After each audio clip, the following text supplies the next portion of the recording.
oh shoot, my screen is on a fighting unit. Pretend you're a pacifist and you don't like watching units die. Yeah. Go back to your base and create more And life. Go build build lots of more units. units. Yeah. Because that's really something you really have to focus on.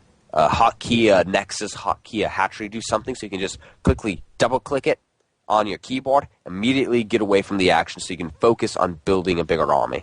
Because Yep. Funky Drew could have had, in this next engagement, he could have had 4 more units than he does right now. Yep. Now, one thing I would love to also note: terrain makes a huge difference now in engagements and in macro, and by association, it makes a huge difference in macro. We're going to actually see that Funky Drew is actually going to be able to amazingly hold this attack, which you would think, like based off the army size and just everything else going on, that Funky Drew should have definitely lost this game.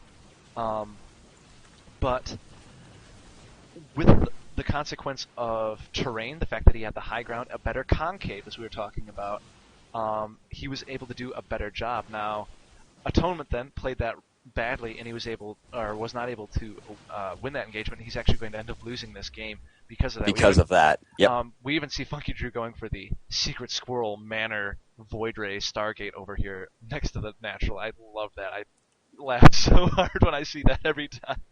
I love that. Oh my gosh. I don't even think he really builds much out of it either. He builds 2 Void Rays, but he literally does nothing with them. But he doesn't need to, so we won't worry about that. But macro can be made up by positioning, and sentries do make a big part of that. I saw sentries mentioned in the chat. Something about composition with sentries. Would have gotten at least 1 sentry so I could force field the ramp to stall. Absolutely. Sentries would have been good, and I would totally agree with you. And yeah, this replay was actually done last week, but we actually thought it was so good for talking about production because of the mirror matchup that we actually played it again this week because it was so good for what we were talking about. The production was, once again, we see Funky Drew has 2 gateways that are ready to produce, and he's not producing. And now he's got 4, and no production yet. So, I mean, production... Definitely can, yeah. I mean, it can change the game. It can change the game. Yes, I'm finishing a sentence. I'm going to go on, sorry. Okay, go ahead. For all you players who play Protoss or don't play Protoss and don't know this, hit the W key when you have warp gates. It will automatically give you, like, possession of all the warp gates that are on cooldown. Yep. So you hit W, and you immediately see how many units you can produce at that one time. Also, one thing to note, Atonement, this, I don't remember who asked it in the chat, when's a good time to expand? This is the worst time to expand. When you go to your enemy's base and get absolutely crushed, that's the time to not expand. Yeah, so if you lose a battle, don't expand. Now, you're in a little bit of trouble. You're in a bit of a bind at this point for Atonement. I mean, it is a horrible, horrible time to expand when he did, but I don't think he has much of another choice. Because if he doesn't expand, in a higher level game, what you would see is if Funky Drew held this like this superbly well, and Atonement lost a ton of units, Funky Drew would expand behind it as well, behind this attack. Which means that Atonement then is in a losing battle. And Funky Drew would be, as I think is also Artosis has said this, when ahead, get further ahead. Yep. So when you defend, in general, a general rule of thumb, if you defend an attack, expand. That's usually what I think about, is if I defend an attack very well, and I'm able to defeat most of these units and do a relatively good job, I'll just expand and go on a counter push, but keep producing behind it. And even if I'm forced to pull back, that's okay, because I have a macro advantage then when I go back. Yep. And as that replay finishes, that is the last replay of the night. We're going to go over what we learned today, and we're also going to kind of go on to the next step.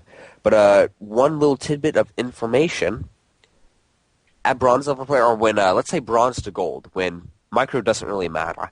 If you have the choice to get sentries or zealots, I would get zealots, because sentries can hold units in place, but really you don't really need to hold units in place, because people aren't going to be running away from battles.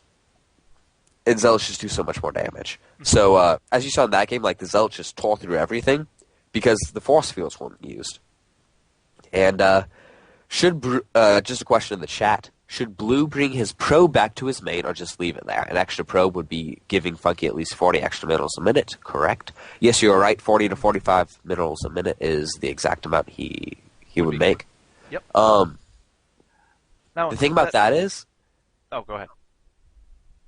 it depends on what he's trying to do. If he wants you said what I to, was gonna say. yeah, That's what I was gonna say. if he's trying to kill his opponent quickly, keep the probe on the map because you never know when you have to like build an extra pylon somewhere. If he's trying to macro, yeah, bring it back. It's going to make a huge difference in the long game. Like like it comes back for 4 minutes and it's made 150 mid rolls. That's another gateway. So.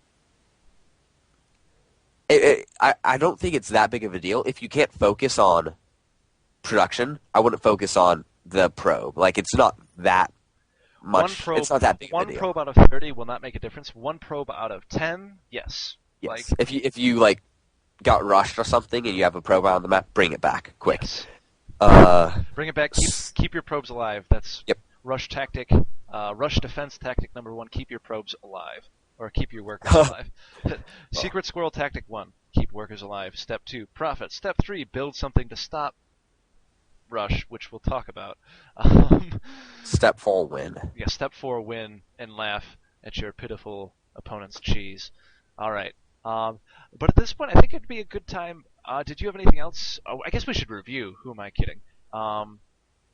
We talked a lot today about production, and make sure that you match up your production with your resource income and don't get unnecessary types of resources that you are not using. And typically gas, if you're getting tons and tons of extra gas and aren't using it, you may as well just pull those workers off. And that's okay. Like, don't worry about it. Like, if you're just having too much gas, pull off some workers from gas and put them on minerals, and then you'll be able to use that gas because you'll be able to afford to use it. So do that. We also saw a lot about, particularly for Zerg, the importance of keeping up also on warp gates too, making sure you're up to date with those production cycles as they occur exactly. Being able to do one missed inject could cost you the game. It literally could. I've seen many games literally lost, even at the professional level. You can see it come down to a single inject, a game won or lost. It's a game of seconds, not of minutes, so that is incredibly important. While we're reviewing, though, if you guys have any questions about the stream, about tonight's show, or any questions in general, please feel free to start filling the chat up with those. We'll get to those right after we finish reviewing. So go ahead and start writing those down if you have any questions at all. Yeah, and I'll go ahead and give my little review portion of what we learned. Yep. Last week we learned like the value of economy and building probes and all that stuff. All that stuff. If you want to know the specifics, go ahead and go watch it. It's pretty good. This week we were trying to focus on priority 2. Priority 1 is getting an economy. Priority 2 getting military is getting military with that economy. Mm-hmm. So priority 3 and 4, we're gonna have like a priority for every single upgrades type and other things. Yeah, tech upgrades and those sorts of things. And Unreal Blight, yes, this is duct tape on my headset. It's incredibly embarrassing. What happened was, I was playing a game and like I set down my headset after I was done, but I tripped on the cord and I was where the room I was in has a hardwood floor, and so I tripped over the cord because the cord on this is awesomely long. Check that out. This is one thing I love about SteelSeries headsets. There we go. That's what I was going for. Tripped over the cord, they went flying off the desk and hit the floor and snapped off the headset piece. So I have duct taped them. It sucks. I'm hopefully getting some new ones soon, so you don't have to stare at this ugly tape all the time. You're like, why does Septiel have duct tape on his face? And by face, I mean headset. All right, but why don't you finish your review? It was just a really funny question. Yeah, definitely worthy of going over. So what we learned today is the value of production and how it can win and lose you games. But we didn't just like tell you like what the players do wrong. We really wanted to help you fix it and tell you ways how you can. Some of the ways we went over is not microing in battles, which seems counterintuitive, but like if you watched, you understand why. Pretty simple. But another thing is, I don't know how much I want to get into this, but I think I kind of have to. It's matching your production and your economy with it's matching your economy and your production, and this is just something very difficult to do. You want to make sure that you have the same amount of production for your two bases. And as we look farther and farther into becoming a more solid player, we're going to focus more and more on macro tactics, as in getting extra bases and winning. So